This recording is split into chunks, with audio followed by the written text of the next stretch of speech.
The apex regulator of the Nigerian capital market, the Securities and Exchange Commission, after hosting the first quarterly capital market committee meeting for the year 2016, engaged the press on key developments in the market. The Director General of SEC Nigeria, Mr. Mona Guazo, used the forum to outline the critical issues discussed at the CMC. We want to address some of their teething issues. What are your problems? Our strategy is not to say investors come back to the market, but to hear from them what are their concerns. And it's been a very excellent and inciting experience. And seeing the whole executive of SEC also directly participating gives a lot of legitimacy and confidence to the investors. We also inform the market that the success we have achieved in terms of dematerialization. As of today, we're talking about almost 99% compliance. The registrars have been doing quite well in terms of support and cooperation. So as of today, the record that we have with the registrars is almost the same with the CSCS. This is an initiative that for the last 40 or 50 years of this market, that the market has been yearning for. We also briefed the market on the recapitalization that we concluded, and we informed the market that as an operator meets the minimum requirement, we also allow them to come back to the market. So the fact that you didn't meet the requirement as of 30th of September 2015, if the next day you're able to meet the requirement, we allow the operator to come back. But importantly, we informed the market that we have given a grace period of about 15 months from now to 31st of December 2016. Any operator that did not show evidence that they have complied with the minimum requirement by 31st of December, that operator's license will be cancelled. We informed the market so that we get their support, and the market accepted our proposal that from now to 31st of December, we'll continue to review, and where we see that an operator has met the minimum requirement, that operator will not be allowed to come back to the market. But by 31st of December, we will draw a line, and such operators that are not able to make it, their license will be cancelled. But one key issue that we think is very important is for us to get the government to have buying in of the master plan.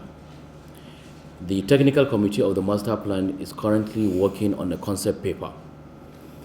We've already gotten the legislator, because within the master plan, we have the Senate committee, the Senate chair on the capital market as a member. We have the House chair of the capital market as a member. But in the next probably 6 months, when our concept paper is ready, we intend the team to do a robust presentation at the Federal Executive Council. And we're also hoping that government would issue a paper, accepting that master plan as one of the policy documents of government. That's an initiative that we intend to pursue in 2016. We think one of the things that can make our market to be deep is when we have a lot of companies, big companies listed on exchange. The dominance of the banking sector, we want to see that what normally happens if you look at the market now is once the banking sector has dropped by like 10%, because of the dominance of the sector, the market completely will now have a multiplier effect. So you now have like 5-6% drop in the market, and it's because the market is not deep. So one of the things we're pushing and collaborating with government is to see that the telecoms, the discos, the gencos, and other companies are also listed. And we're also talking to government to provide certain incentives for companies to be listed. For instance, like I said in different fora, government can come up and say, if you are going to get a contract from government of certain amount of money, the company must be listed on an exchange. We're also preparing a concept paper in terms of how do we enlighten people in this country in terms of savings. In most countries that have developed their capital market, their saving culture is very high.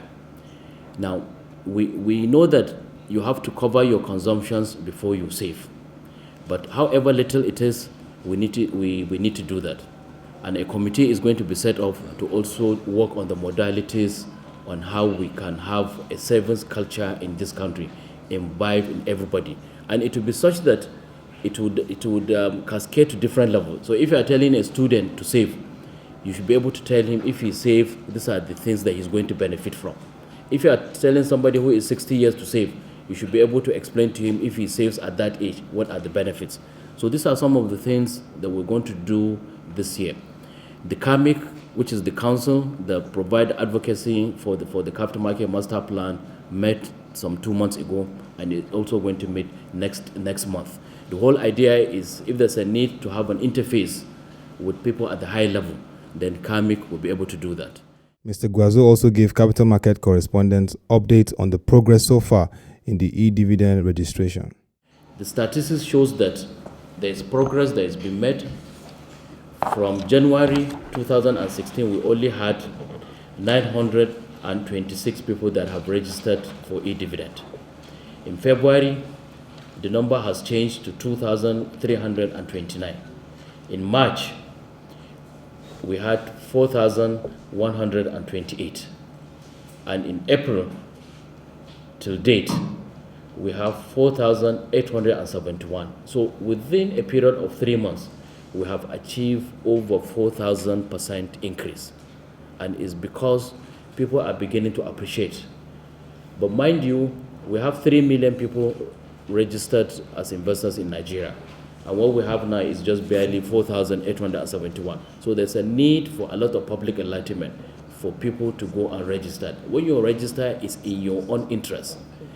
Rather than a dividend is declared, you cannot get your dividend warrant, either because your address has changed or you are living in an area that is quite far, and before you travel from point A to point B, it will cost you, let's say, 500 naira, and you only have a dividend warrant of 200 naira to collect. Me and you will not go there, and you lose that dividend. Or before you realize the dividend has expired. Or lastly, you have a savings account and you cannot pay your dividend warrant into your savings account. But with the electronic dividend, as dividend is declared, it goes directly into your account, whether it is current account or savings account.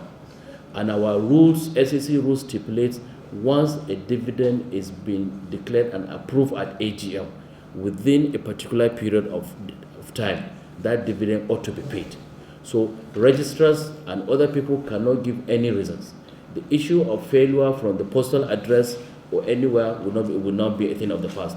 Once it is declared and within the stipulated period, people should collect their dividend into their account. This is a message that we want you to carry along. This is something that we do not think that it will end up in 2016. It's an ongoing thing. But we have to keep on drumming in the ears of people to go and register. The SEC Nigeria DG speaks further on the sensitization plan for retail investors on the e-dividend. Normally, in Nigeria, when you are selling a product or you are marketing a product, people tend to withdraw and not have confidence in it. So sometimes I had to introduce myself that I'm the DG of SEC. And the moment I do that, I could see, their posture will change. They will see legitimacy, they will see genuinity, and they will see commitment in it. And so they will all listen, and they will tell the same story that we know, which is the problem they go through with the current system, which is a dividend is declared, warrant is sent to you. Before you collect the warrant, maybe the money you will spend to go and collect it is more than the value of the warrant. So you decide not to go. Or 2, because you have changed your address, so you are not able to collect your dividend. Or 3, before you collect the dividend, it's almost 6 months has gone, so it becomes stale. And you now have to start looking for the registrars to revalidate. This has been their concern, and this is the issues that we already knew. So we now try to tell them this is the way forward, and this is the ABC that you need to do. And the moment we do that, they become so excited, because they'll be surprised that a whole DG of SEC is also in their shop explaining that thing. So it's been a very exciting experience. The focus of SEC Nigeria on regaining retail investors back into the market is laudable, but capital market stakeholders will be watching closely how this will be achieved to the fullest.